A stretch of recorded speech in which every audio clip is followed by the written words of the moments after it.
আজ আপনাদের সাথে শেয়ার করছি আলুর ঝুরি ভাজা এবং মুচমুচে আলুর চিপসের রেসিপি।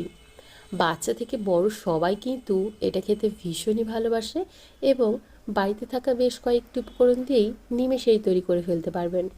ভিডিওটি শুরু থেকে শেষ পর্যন্ত দেখার অনুরোধ রইল। আমি সীমা, আপনারা দেখছেন টেস্টি ফুড উইথ সীমা।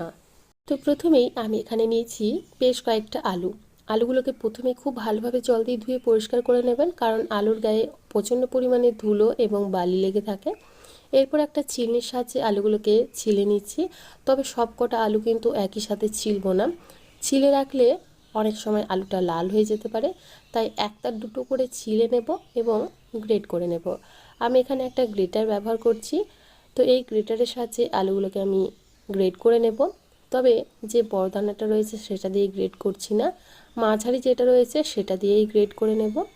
বেশি বড় দানাটা দিয়ে গ্রেট করলে খুব একটা ভালো হয় না, তাই মাঝারিটা দিয়েই ভালোভাবে গ্রেট করে নিচ্ছি। দেখুন, একদম পারফেক্ট চিপসের আকারেই আমাদের তৈরি হচ্ছে। একইভাবে আমি সমস্ত আলুটাই এভাবে গ্রেট করে নেব। তবে আলুটা গ্রেট করার সময় একটু খেয়াল রাখবেন যাতে চিপসটা খুব ভালোভাবে কাটে, মানে এভাবে ওপর থেকে নিচের দিকেই টানবেন, তাহলেই ভালোভাবে চিপসটা তৈরি হবে। যদি ওপর নিচ করতে থাকেন সেক্ষেত্রে আলু চিপসটা কিন্তু ভালোভাবে কাটবে না। তো দেখুন, খুব ভালোভাবে আলু চিপসগুলো আমি এখানে কেটে নিয়েছি। এখন খুব ভালোভাবে জল দিয়ে ধুয়ে পরিষ্কার করে নিতে হবে, কারণ আলুর মধ্যে রয়েছে প্রচণ্ড পরিমাণে স্টার্চ। এই স্টার্চটা কিন্তু ধুয়ে ফেলে দিতে হবে। এই স্টার্চটা থাকলে কিন্তু আলুর ঝুরি ভাজা একদম ভালো হবে না। তো দেখুন, খুব ভালোভাবে কিন্তু জল বদলে বদলে আলুর জলটা যতক্ষণ না সাদা হয়ে যাচ্ছে বা একদম ক্লিন হয়ে যাচ্ছে ততক্ষণ কিন্তু এই আলুটাকে ধুয়ে পরিষ্কার করে নিতে হবে। তো আমি 3 থেকে 4 বার খুব ভালোভাবে জল দিয়ে ধুয়ে পরিষ্কার করে নিয়েছি। তারপর এখানে ঠান্ডা জলে ভিজিয়ে রেখেছিলাম প্রায় 1 ঘন্টার মতো। আমি এভাবেই ঠান্ডা জলে ভিজিয়ে রেখেছিলাম। দেখুন, খুব ভালোভাবে আলুটা কিন্তু একদম ক্লিন হয়ে গেছে এবং ঠান্ডা জলে ভিজিয়ে রাখার ফলে আলুটা অনেকটা পরিমাণে শক্ত হয়ে গেছে। তো এভাবে আপনারাও ঠান্ডা জলে ভিজিয়ে রাখবেন।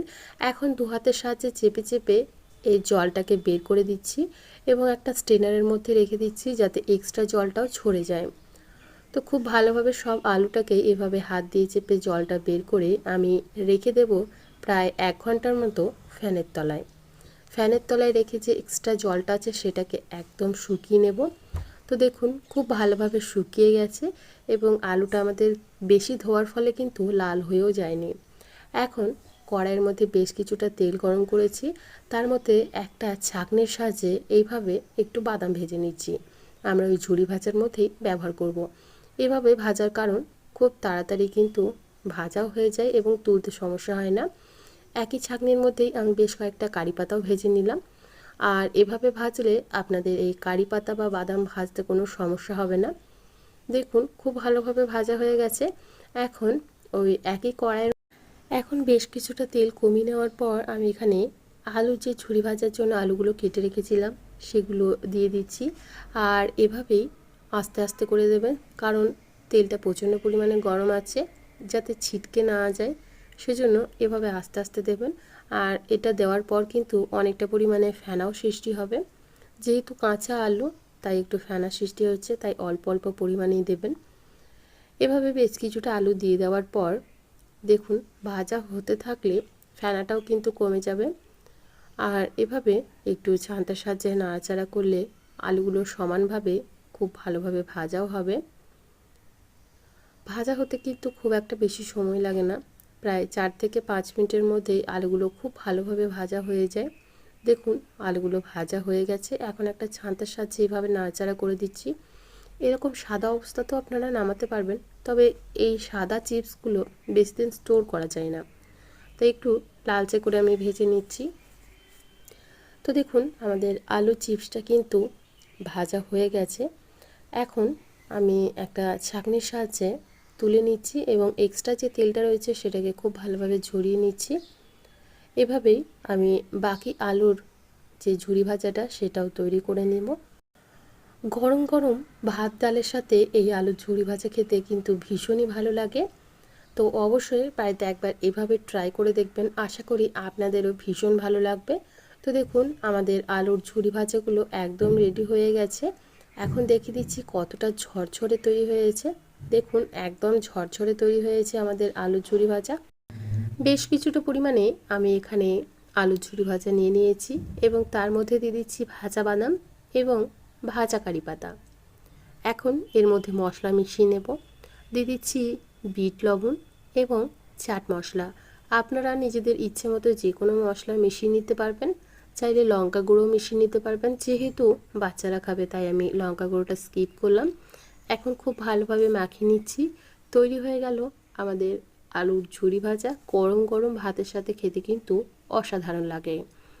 যে আলুর ঝুরি ভাজাটা আপনারা স্টোর করে রাখবেন তার মধ্যে মশলাটা মেশাবেন না, এভাবে ভাজা কারি পাতা এবং ভাজা বাদামটা মিশিয়ে নিচ্ছি। এভাবে স্টোর করে রাখবো, যখন খাবেন বা যখন আপনাদের খেতে ইচ্ছে করবে তখন বের করে তার মধ্যে পরিমাণ মতো লবণ, চাট মশলা, লঙ্কার গুঁড়ো মিশিয়ে আপনারা খেতে পারবেন। 1.5 থেকে 2 মাস পর্যন্ত এটা খুব ভালোভাবে সংরক্ষণ করা যাবে। তো দেখুন কতটা সুন্দরভাবে তৈরি হয়ে গেল আমাদের আলুর ঝুরি ভাজা। ভিডিওটি ভালো লেগে থাকলে অবশ্যই বাড়িতে একবার ট্রাই করে দেখবেন। আশা করি আপনাদের ভীষণ ভালো লাগবে এবং বাচ্চা বড় সবাই কিন্তু এটা ভীষণই পছন্দ করে খেতে। এখন আপনাদের সাথে শেয়ার করছি পটেটো চিপস অথবা আলু চিপসের রেসিপি। এটাও বানানো ভীষণই সহজ আর খেতে হয় কিন্তু দুর্দান্ত স্বাদের। বাচ্চা বড় সবাই কিন্তু এই আলুর চিপস খেতে ভীষণই পছন্দ করে, কারণে অকারণে। প্রথমে আমি এখানে আলু ব্যবহার করেছি।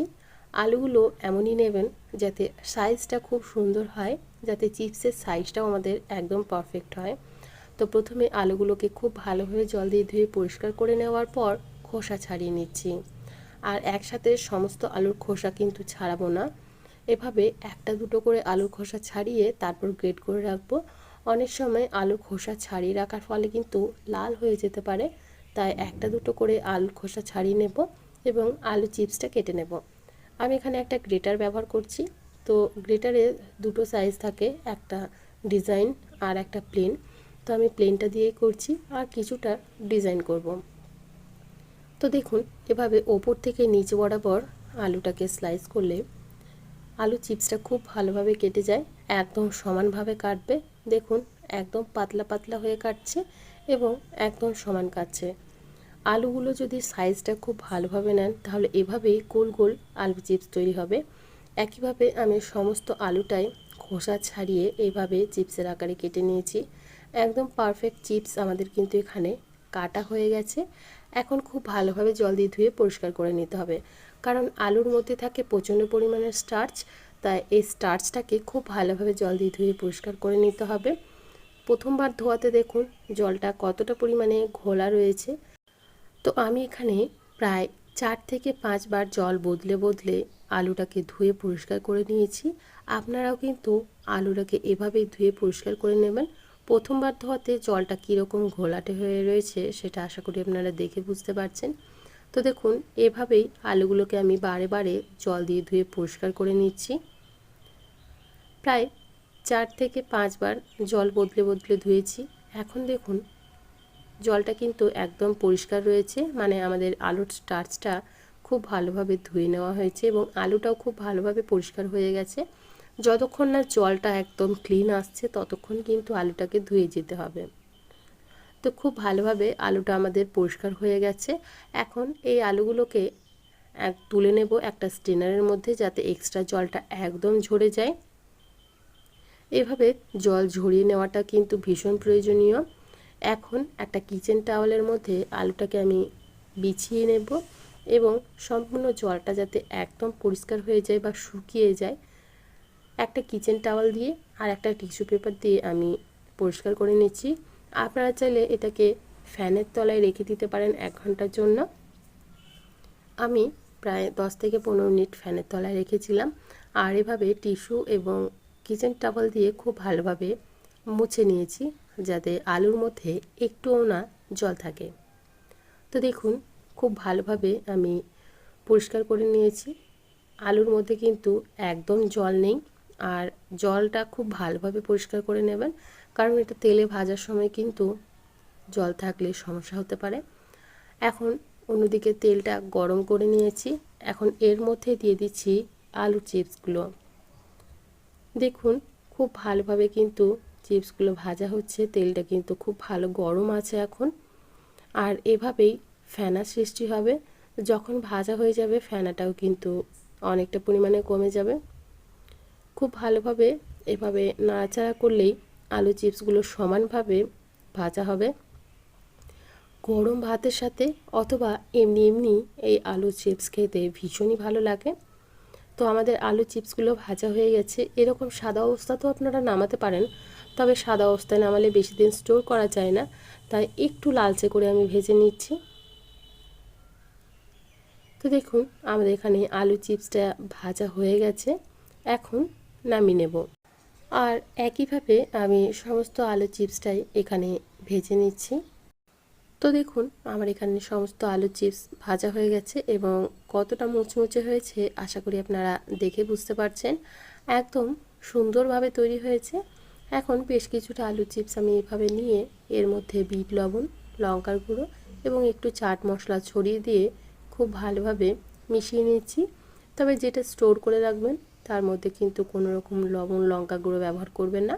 যখনই খেতে ইচ্ছে করবে তখন বের করে লবণ লঙ্কা গুঁড়ো এবং নিজেদের ইচ্ছে মতো মশলা মিশিয়ে চটপটা তৈরি করে নেবেন এবং খাবেন। ভিডিওটি কেমন লাগলো অবশ্যই কমেন্ট করে জানাবেন এবং ভালো লেগে থাকলে একটা লাইক করার অনুরোধ রইল।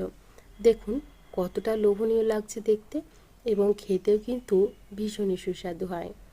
তো বাড়িতেই খুব সহজেই বানিয়ে নিতে পারবেন এই পটেটো চিপস বা আলু চিপস। গরম গরম ভাত ডালের সাথে খেতে তো দুর্দান্ত লাগেই, এমনকি এমনি এমনি খেতেও কিন্তু ভীষণই সুস্বাদু লাগে। ভিডিওটি ভালো লেগে থাকলে বাড়িতে একবার ট্রাই করে দেখবেন, আশা করি আপনাদেরও ভালো লাগবে। আজকে এখানেই বিদায় জানাচ্ছি, আবার হাজির হয়ে যাব অন্য কোনো দিন অন্য কোনো রেসিপি নিয়ে। ধন্যবাদ।